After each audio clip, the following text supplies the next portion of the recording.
안녕하세요. 오늘도 즐거운 실가 시간입니다.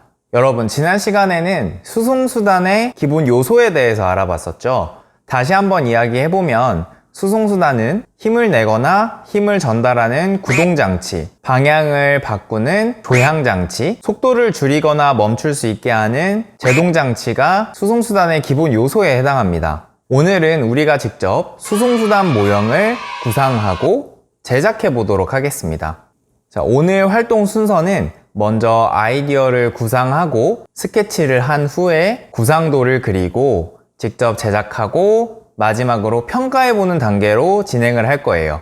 먼저 아이디어 구상하기 단계에서는 수송수단 모형의 특징, 재료, 모양, 핵심 요소들을 생각하여 아이디어를 생각합니다. 오늘 선생님 같은 경우는 나무젓가락이나 고무줄을 주로 사용할 거예요. 모양은 일반 자동차 형태와 비슷하게 만들려고 합니다. 수송수단의 기본 요소 중에서 구동장치를 포함시켜서 만들어 보도록 할게요. 동력은 고무줄의 탄성을 이용해서 얻도록 할게요. 자, 이제 스케치를 해보도록 하겠습니다. 근데 스케치를 할 때는 대략적인 모습을 생각해서 그리고 어떻게 연결을 해야 할지 생각을 해야 해요. 자, 같이 한번 볼게요.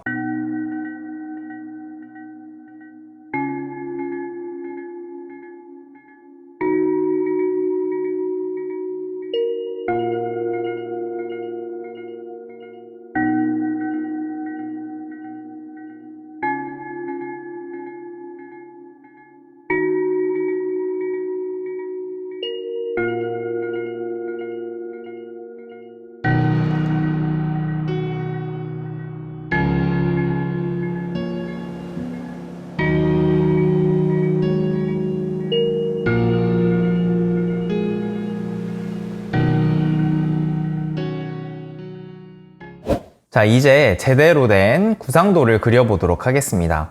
구상도를 그릴 때는 스케치한 것을 바탕으로 만들려고 하는 수송수단의 크기와 모양을 알기 쉽게 그릴 거예요. 입체로 그릴 수도 있고 평면 형태로 나타낼 수도 있습니다. 스케치는 대략적으로 그리는 것이지만 구상도는 실물 모양 그대로 그린다는 특징이 있습니다. 그리고 수치를 밀리미터 단위로 적어주죠.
제작을 완료했으면 완성된 수송수단 모형을 작동하여 구상한 대로 잘 작동하는지 확인해보고 실습 평가 보고서를 작성합니다. 작품의 이름, 작품의 특징, 실습 과정, 실습 평가, 실습 소감을 순서대로 적으면 됩니다. 제가 만든 작품의 이름은 탄성 자동차이고 작품 특징은 고무줄에 탄성을 이용해서 동력을 전달하고 재활용품을 활용하여 제작을 했습니다. 먼저 나무젓가락들을 고무줄로 연결하여 고정하고 고무줄과 나무젓가락, 페트병으로 제작한 프로펠러를 연결합니다. 또 바퀴와 축을 바닥에 연결하면 됩니다. 저는 구동장치를 포함시켰어요. 그래서 잘했다고 생각했고요. 재료 특성도 잘 살렸다고 생각했습니다. 그런데 그렇게 창의적인 건 아닌 것 같아서 보통을 주고요. 구상한 대로 잘 만들긴 했는데 하나도 움직이지가 않았어요. 손만 아팠답니다. 준비물은 잘 준비를 했고요. 안전에도 아주 신경을 쓰면서 작업을 했습니다. 그리고 청소도 깨끗하게 했고요. 최종 소감은 2시간 동안 만들었는데 움직이지 않는다. 가슴이 너무 아팠지만 다시 만들면 더 힘들 것 같아서 어쩔 수 없이 포기했다. 다른 학생들은 제발 성공했으면 좋겠다. 자, 이런 식으로 평가를 하면 됩니다. 자신의 작품을 평가하고 교과서 80쪽에 적어보세요.